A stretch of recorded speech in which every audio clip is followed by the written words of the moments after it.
good salesperson is always selling, whether they're selling the customer or me. So when they stop selling you and they just say, it is what it is, that's when you know you got problems, right? This is the Pass the Pitch podcast with Anna Frazzetto. Each episode, we sit down with bold thinkers and industry trailblazers to uncover the strategies, stories, and sparks of inspiration that drive growth and transformation.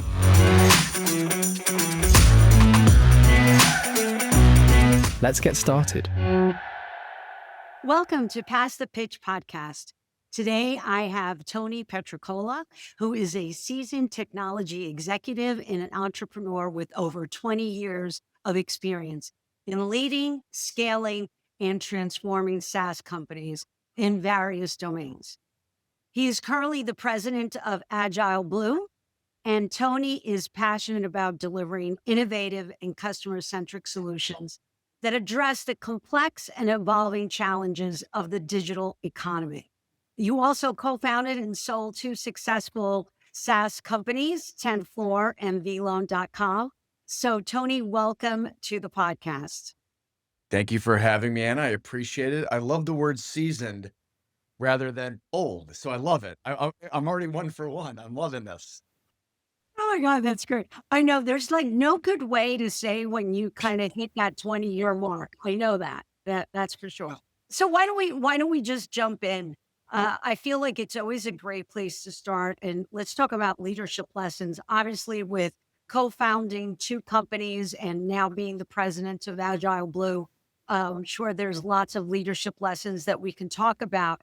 But what's the most unexpected leadership lesson you've learned? And how has it shaped the way you guide your team or organization today? It's a really good question. And, I'd look at it like this as well. Like sometimes you bumble into things over your seasoned career, right?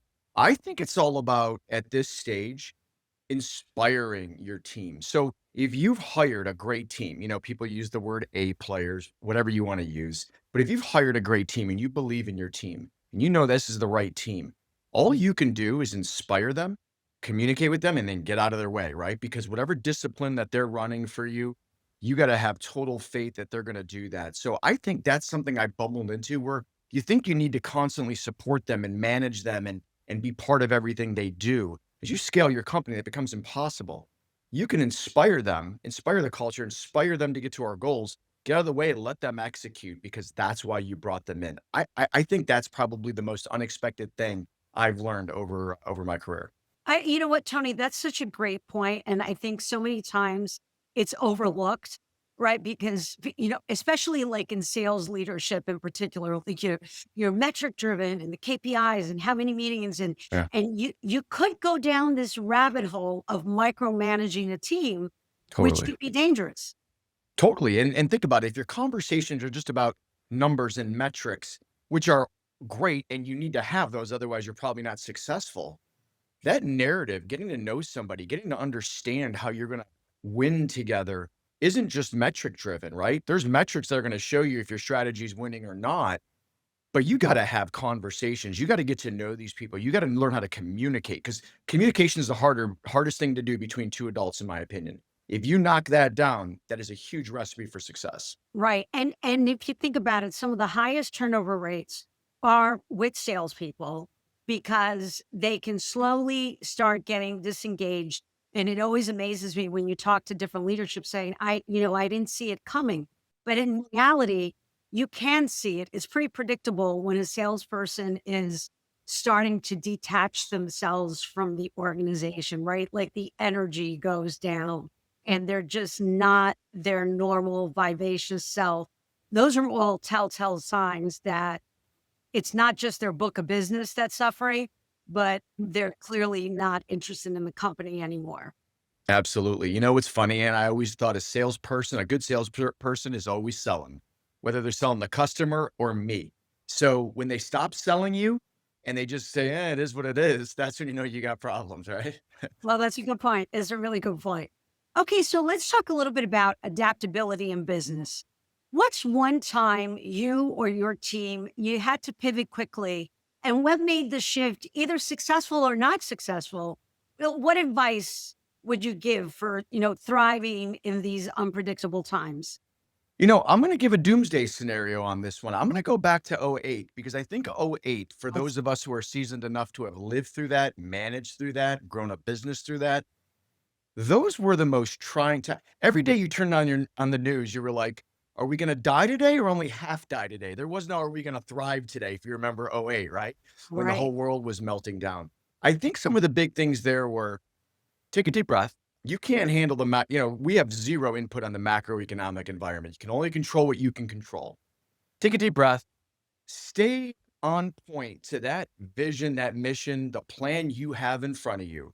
And obviously, when you have something like an '08 happen, there's only so much you can do. You're gonna not hit your numbers most likely, but you can refocus. You can come up with a C plan.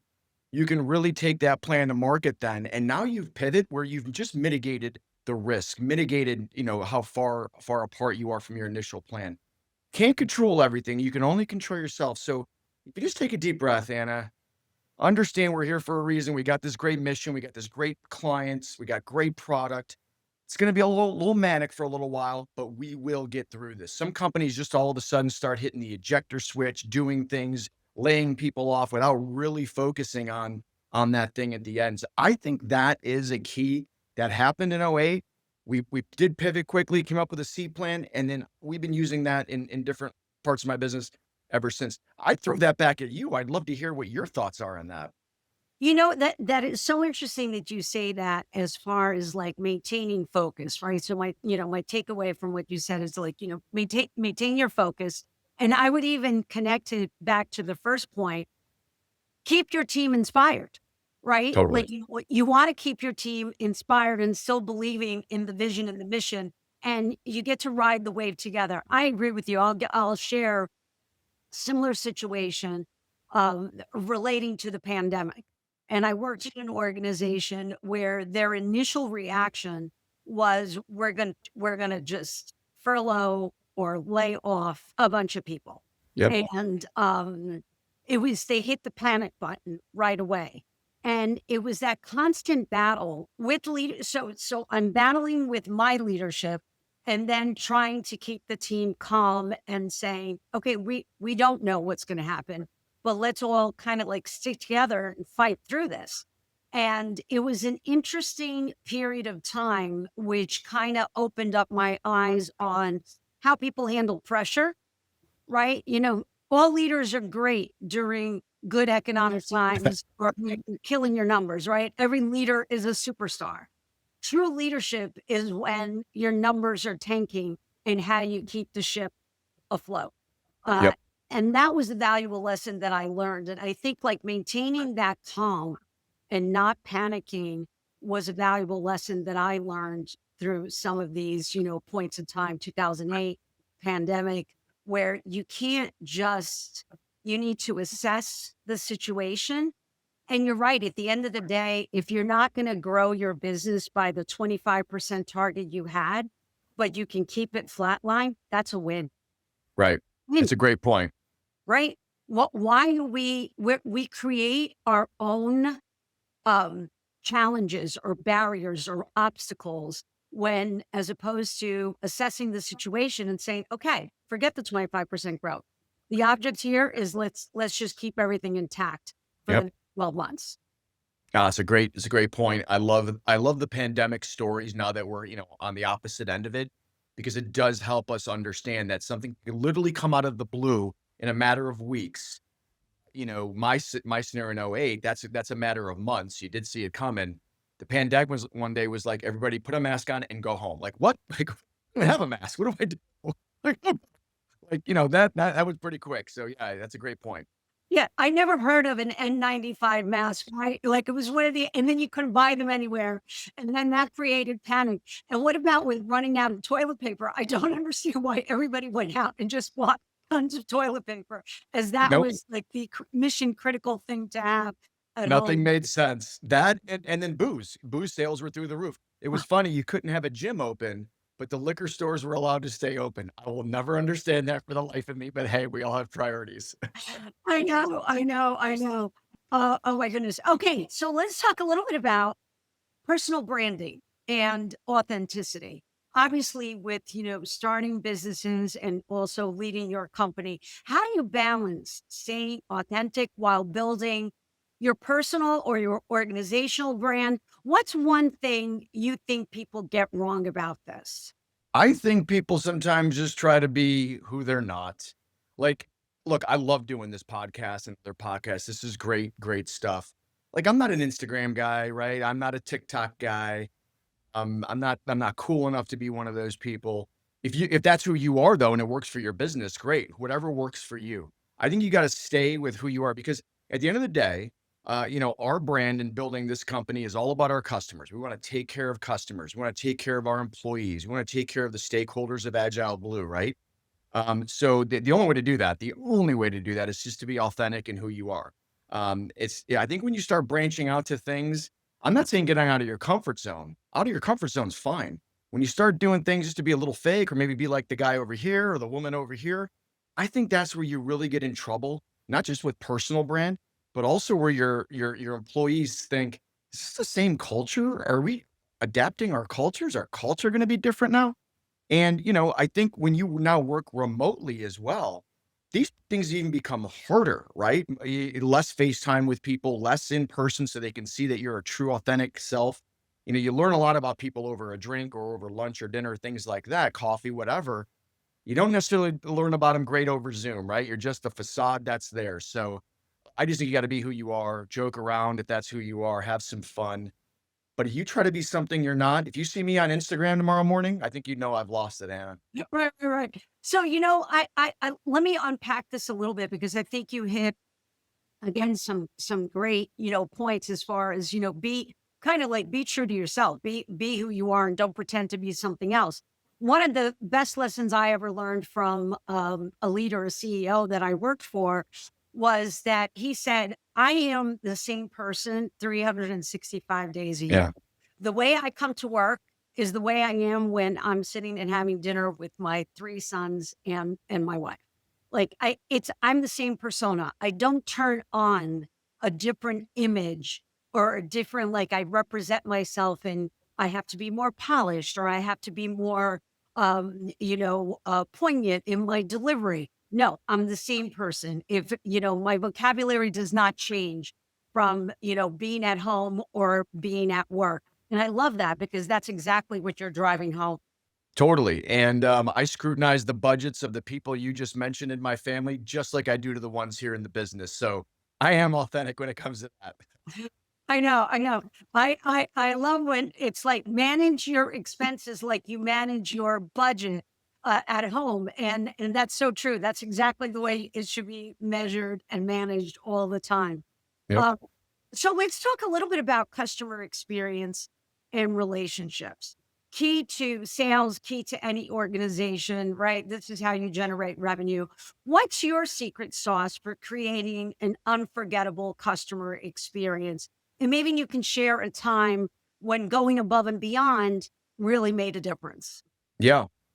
Look, at the end of the day, I read something a very long time ago that I've never forgot. It was Jeff Bezos, obviously Amazon's founder, CEO, now chairman. And Fred, I believe his name was Dwyer. He used to run Land's End. Okay, if you remember that cattle. Okay, so they were.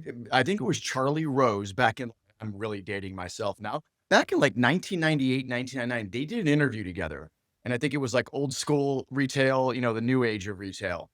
And they both said the same thing. I never forgot it. Obsess over your customers. That's Mm. it. Just obsess over your customers. And you take that to heart where, the old saying used to be customers always right. And people would always follow it up with ha ha ha. You always had to wonder, do they really believe it? Or do people just say, yeah, the customer's always right? I believe you obsess over your customers and that's it. You can just period and shut up and move on. You're never going to convince me that someone's a bad customer, although they do exist. You're never going to convince me that don't talk to this guy or this person's wrong. They just have a different opinion. They just have a different way of doing things. Empathy goes a long way to understanding maybe their mindset. So our number one characteristic in our company with culture is we obsess over our customers. Done. There's no buts or do this. We obsess over them. So also during COVID, some of our, we're in cybersecurity, right? And we are monitoring their entire networks. so they don't get taken down. So we have a really demanding job, a very important job. And during COVID, very few traveling going on in 2020, 2021. But we had a customer who was just going through a lot, right? They were, they're a high profile client. They were being targeted. And we did whatever we can do. We hopped on a plane.